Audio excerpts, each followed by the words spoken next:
Welcome back to our channel, where we dive deep into the glamorous, scandalous, and ever-evolving world of Los Angeles fashion.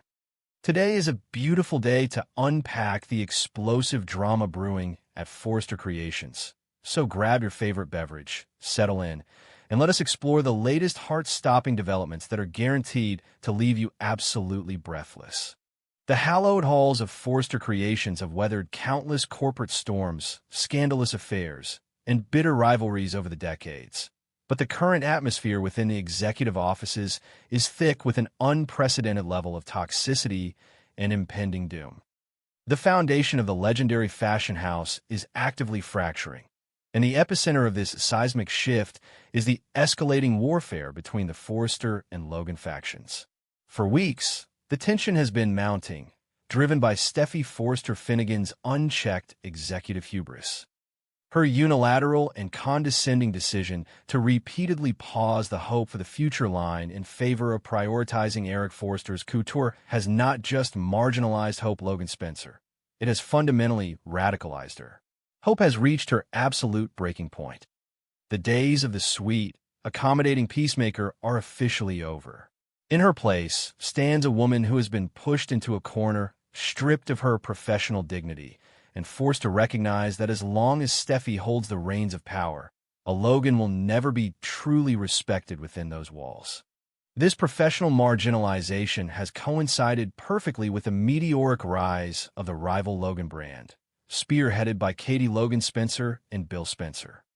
Their debut collection, controversially utilizing Eric Forrester's designs, has become a massive global success, broadcasted on billboards worldwide and generating millions in revenue. The Logan brand represents everything Forrester Creations currently lacks: momentum, fresh energy, and most importantly, a sanctuary for those cast aside by Steffi's draconian leadership. Liam Spencer, demonstrating a ruthless strategic acumen, has recognized this golden opportunity. By walking into Katie's new boutique and offering a strategic solution to her designer problem, Liam has effectively orchestrated a pathway for Hope to defect. This isn't just a career move, it is a calculated corporate strike aimed directly at the heart of Forrester Creations.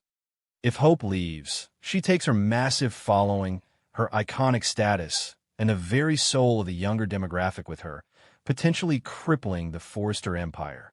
However, Hope's vision extends far beyond a simple defection. She does not merely want to retreat to the safety of the Logan brand. She wants to fundamentally disrupt the power structure that allowed her to be abused in the first place. In a masterstroke of corporate rebellion, Hope has actively pushed her mother, Brooke Logan Forrester, to launch a hostile takeover for Steffi's co-CEO seat. Hope recognizes that Brooke has dedicated her life, her blood, and her tears to building the Forrester legacy, only to be continually disrespected by Steffi.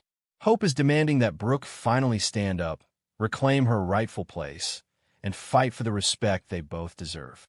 This audacious plan sets the stage for a catastrophic collision of family loyalties, corporate ambition, and romantic devotion. Watching this nightmare unfold is Ridge Forrester. For weeks, Ridge has been paralyzed, caught in a state of terrifying realization. He knows, deep down, that he has created a monster in Steffi's executive persona. He has enabled her arrogance, turned a blind eye to her condescension, and allowed her to alienate one of their most valuable assets. Carter Walton, acting as the tragic Cassandra of the company, has delivered dire, prophetic warnings to both Ridge and Steffi. Carter has explicitly reminded them that pushing Hope too far has historically led to devastating corporate coups, events that have torn the company apart from the inside out. Yet, Steffi has arrogantly ignored these warnings, and Ridge has remained hopelessly passive, unable to discipline his own daughter. Now, the consequences of that inaction are crashing down upon him. Ridge is absolutely terrified. He is staring down the barrel of a multi-million-dollar corporate collapse. If Hope defects to the fiercely successful Logan brand, Forrester Creations will suffer a catastrophic blow to its public image and its bottom line. Furthermore, if Brooke follows through on Hope's urging and launches a hostile takeover for the CEO position, The company will be plunged into a vicious, bloody civil war. Ridge's legacy, the empire he has fought so hard to protect, is on the verge of total annihilation. But instead of confronting the root cause of the problem, Steffi's toxic leadership, Ridge chooses to project his overwhelming fear and desperation onto the one person who has always been his emotional punching bag, his wife, Brooke. This simmering cauldron of fear, ambition, and resentment finally boils over in what can only be described as one of the most fiery, devastating office confrontations in the history of the show. The scene is set in the main executive office, the very room where so many destinies have been written and destroyed. The lighting is harsh, casting long, dramatic shadows across the luxurious furniture, mirroring the dark psychological space the characters are occupying. Ridge, pacing like a caged, wounded animal, finally turns his desperation into cruelty. He corners Brooke, his eyes blazing with a mixture of terror and furious indignation. He does not ask for her help. He does not seek a compromise. Instead, driven to the absolute brink by the impending collapse of his family's company, Ridge drops a nuclear bomb on their marriage. In a voice trembling with absolute, uncompromising authority, Ridge issues a brutal ultimatum. Brooke must stop Hope from joining the Logan brand at all costs, or he will sign divorce papers immediately. The words hang in the air, heavy, toxic, and irrevocably damaging. Ridge has weaponized their marriage, holding their sacred vows hostage in exchange for corporate compliance. He is demanding that Brooke act as his enforcer, that she leash her own daughter, crush Hope's newfound empowerment, and force her to remain in a toxic environment where she is perpetually disrespected. If Brooke fails to control her child, Ridge will walk away from their life together. It is a demand of breathtaking cruelty, echoing the manipulative tactics once employed by his mother, the late Stephanie Forester. Ridge is asking Brooke to sacrifice her daughter upon the altar of Forester creations to save his pride and Steffi's ego. Brooke is struck with a devastating, paralyzing blow. She stands frozen in the center of the office, the air knocked from her lungs, as the sheer magnitude of Ridge's ultimatum washes over her. She is suddenly caught in the most agonizing crossfire imaginable, standing directly between the two most powerful currents of her life: her deep, enduring, historically complex love for Ridge and the fierce, protective, unconditional love for her daughter, Hope. The internal conflict tearing through Brooke's mind is a masterpiece of dramatic tension. For decades, Brooke has been the ultimate champion of bridge. She has swallowed her pride, endured endless humiliation from the Forester family, and constantly compromised her own happiness to keep her marriage intact. She has always believed that her destiny is intertwined with Ridge. But this demand crosses a sacred, unforgivable line. This is not about a misunderstanding, a momentary lapse in judgment, or a fleeting temptation. This is about the fundamental dignity and happiness of her child. Brooke's maternal instinct, a force of nature that has always been her defining characteristic, violently clashes with her identity as Ridge's wife. How can she look her daughter in the eye and tell her to submit to Steffi's abuse? How can she ask Hope to abandon a lucrative, empowering opportunity at the Logan brand just to appease a husband who is actively threatening to abandon her? The sheer indignity of the situation makes Brooke's blood run cold. She realizes, with horrifying clarity, that Ridge is asking her to choose between being a submissive, obedient wife to a Forester or a loyal, empowered mother to a Logan. Adding an unbearable layer of psychological torment to Brooke's dilemma is the historical context of their relationship. Brooke knows all too well the terrifying pattern of Ridge's behavior. Whenever there is a massive conflict involving Hope and Steffi, Ridge historically retreats. He runs away from the complicated reality of his blended family and seeks refuge in the safe, unchallenging arms of Taylor Hayes. The ghost of Taylor is suddenly looming large in the room, a silent, menacing threat waiting in the wings. Brooke knows that if she defies Ridge, if she stands by her daughter, Ridge will likely pack his bags and run straight to Taylor, seeking the validation and submission he is demanding from Brooke. The fear of losing the love of her life is a powerful, agonizing weight on her heart. However, the dynamic has fundamentally shifted because Hope Logan Spencer is no longer willing to play the role of the sacrificial lamb. As the tension in the office reaches a fever pitch, Hope's presence becomes the defining factor. Hope is acutely aware of the ultimatum Ridge has placed upon her mother. She sees the agony in Brooke's eyes, the desperate internal struggle of a woman being torn in half. But instead of retreating, instead of offering to sacrifice her own happiness to save her mother's marriage, Hope stands her ground with a fierce, unwavering defiance. Hope looks at Ridge not with fear, but with absolute disgust. She sees him for exactly what he is in this moment. A desperate man trying to control the women in his life, to cover up his own failures as a leader and a father to Steffi. Hope turns to her mother, her voice steady, powerful, and filled with a revolutionary fire. She refuses to back down. She explicitly tells Brooke that she will not remain at Forester Creations to be treated like a second-class citizen. She is going to the Logan brand, where her talent will be celebrated, not suppressed. But more importantly, Hope delivers a profound, empowering plea to her mother. She begs Brooke to finally break the cycle of submission. She asks Brooke how many times she's going to let the Forester family dictate her worth. Hope reminds Brooke of her own legacy, her own brilliance, and her own right to demand respect. Hope is not just fighting for her own career. She is fighting for the soul of her mother. She is demanding that Brooke choose the path of empowerment, even if it means walking through the fire of a divorce. The standoff in the executive office is a breathtaking tableau of human emotion and fractured loyalties. Ridge stands rigid, his jaw clenched, waiting for Brooke to bow to his will, his fear of losing his company masking the tragic reality that he is actively destroying his family. Hope stands tall, a beacon of defiance, representing the future, the Logan pride, and the refusal to be marginalized. And in the center stands Brooke Logan Forester, the tragic heroine, trembling under the weight of an impossible choice. The silence in the room is deafening, punctuated only by the shallow, ragged breathing of three people watching their world burn to the ground. Brooke's eyes dart between the furious, demanding face of her husband and the pleading, empowered face of her daughter. The history of her entire life flashes before her eyes. Every tear she has shed for Ridge, every insult she has endured from Stephanie, every moment of joy she has shared with Hope.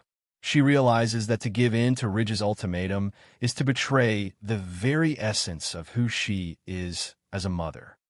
It would be a spiritual death, a surrender of her dignity that she could never recover from. Yet, to defy him is to pull the trigger on the great romance of her life, to watch Ridge shatter into a million irreparable pieces. The tension escalates to an unbearable degree as the reality of the situation settles in. Ridge's ultimatum has backfired spectacularly. Instead of forcing compliance, he has forced an awakening. By threatening Brooke with divorce, he has shown her the conditional nature of his love. He has proven that his loyalty to Steffi's ego and the Forester corporate structure supersedes his devotion to his wife. As Brooke looks at Ridge, the fear in her eyes begins to slowly, agonizingly transform into a hardened, heartbreaking resolve. She is being pushed to the absolute brink, forced to recognize that a marriage sustained by ultimatums and the sacrifice of her children is a marriage built on a foundation of sand. As the episode draws to a close, the fate of Forester Creations, the Logan brand, and the iconic bridge marriage hangs precariously in the balance. The battle lines have been irrevocably drawn, not just between two rival fashion houses, but within the very heart of a family. Ridge's desperate, cruel attempt to maintain control has ignited a powder keg that will undoubtedly blow the Los Angeles fashion world wide open.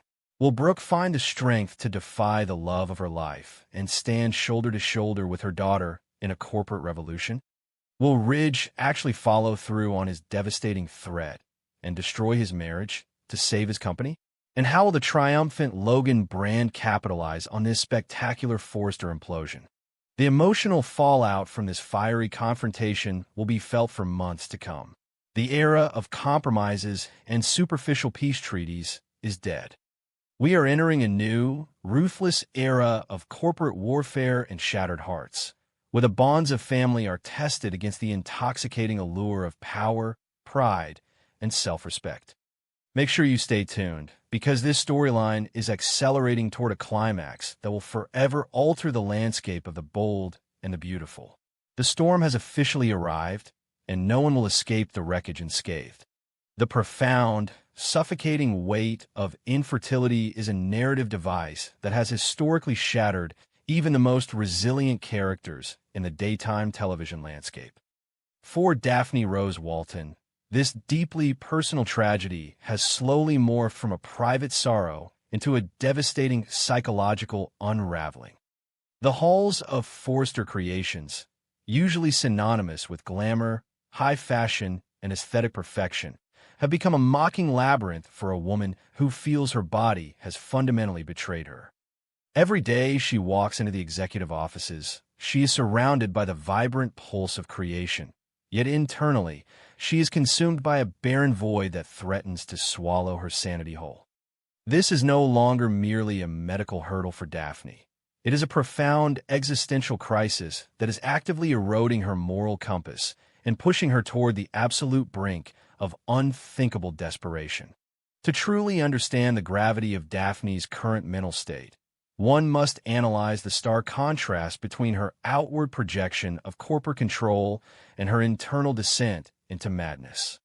Outwardly, she is the poised, capable professional, a woman who commands respect and navigates the treacherous corporate waters of the fashion industry with lethal grace. But behind closed doors, the relentless cycle of hope and crushing disappointment has fractured her psyche. The negative pregnancy tests are not just medical results.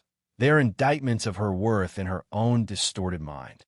The psychological toll of watching others effortlessly achieve the very miracle she is denied has ignited a toxic resentment within her. This festering bitterness is the fertile ground from which her darkest, most dangerous impulses are beginning to sprout, setting the stage for a catastrophic moral compromise. Enter Melissa Dillon, a young woman whose own life is currently spiraling into a terrifying abyss, albeit for entirely different reasons. Dillon's recent appointment as Daphne's assistant was supposed to be a lifeline, a desperately needed anchor of stability for a woman who has known the harsh realities of living out of her car. However, the universe has a cruel sense of irony, and Dillon's newfound security is immediately shattered by the sinister arrival of Remy Price. Remy is not just a ghost from her past. He is a malevolent force armed with the power to obliterate her present. His knowledge of the illicit means by which she secured her previous art teacher position is a weapon he wields with terrifying precision, trapping Dillon in a suffocating web of extortion and fear. The psychological torment Dillon endures under Remy's blackmail is palpable and debilitating. Every time her phone rings, her heart plummets into her stomach. The disguised voice on the other end of the line is a constant, terrifying reminder that her autonomy has been entirely stripped away. Remy's demands are not just financial. They're deeply coercive, threatening to expose her to the Forester family and plunge her back into the destitute existence she fought so fiercely to escape. Dillon is effectively a cornered animal, paralyzed by the sheer magnitude of the threat hanging over her head. Her vulnerability is a raw, bleeding wound, and in the cutthroat world of Los Angeles, a bleeding wound inevitably attracts predators. It is in this precise crucible of mutual desperation that the paths of Daphne Rose Walton and Melissa Dillon violently intersect. Daphne, despite her own emotional turmoil, is highly observant. She possesses the sharp, predatory instincts of a woman who has learned to read the underlying currents of power and vulnerability in any room. She watches her new assistant closely, She sees the subtle tremors in Dylan's hands, the dark, exhausted circles under her eyes, and the sheer, unadulterated panic that flashes across her face whenever her phone lights up. Daphne recognizes the unmistakable scent of a woman who is entirely out of options, a woman who is drowning and would grab onto any lifeline, no matter how jagged or dangerous it might be. This realization triggers a chilling transformation within Daphne. The grief that had previously paralyzed her suddenly crystallizes into a cold, calculating resolve. She begins to view Dylan not as an employee, but as an instrument, a vessel through which she can manifest her desperate desire for a child. The ethical boundaries that would normally govern human interaction dissolve entirely in the acid of Daphne's obsession. She begins to meticulously profile her assistant, assessing the exact depth of her desperation, calculating precisely how much pressure Dylan can withstand before she breaks, and more importantly, how much leverage is required to force her into an unimaginable arrangement. The atmosphere in the executive office on the day Daphne finally make her move is thick with an almost unbearable tension. The ambient hum of the Los Angeles traffic outside the floor-to-ceiling windows seems to fade away, replaced by the deafening silence of a trap waiting to be sprung. Daphne sits behind her imposing desk, her posture rigidly composed, her eyes fixed on the trembling young woman standing before her. Dylan, exhausted from another sleepless night of Remy's relentless psychological torture, looks entirely defeated. She is a fragile bird caught in a tempest, completely unaware that the woman offering her shelter is actually constructing a gilded cage. When Daphne finally speaks, her voice is eerily calm, devoid of the frantic desperation that has secretly consumed her for months. She does not offer comfort. She offers a transaction. She casually reveals that she is aware of Dylan's predicament. Though she may not know the exact details of Remy's blackmail initially, she knows enough to understand the magnitude of the threat.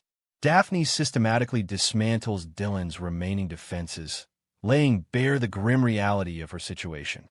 She paints a vivid picture of the ruin that awaits Dylan if her blackmailer succeeds, the loss of her job at Forester Creations, the destruction of her reputation, the inevitable return to the unforgiving streets of the city. And then, with the precision of a surgeon wielding a scalpel, Daphne delivers the shocking, paradigm-shifting proposition. She offers to use her immense wealth, her formidable corporate power, and her extensive connections to completely eradicate the threat of Remy Price. She promises to make the blackmailer disappear from Dylan's life forever, ensuring her permanent safety and absolute financial security. But the price for this salvation is staggering, a demand so profound and ethically bankrupt that it momentarily stops the air in Dylan's lungs. In exchange for her freedom,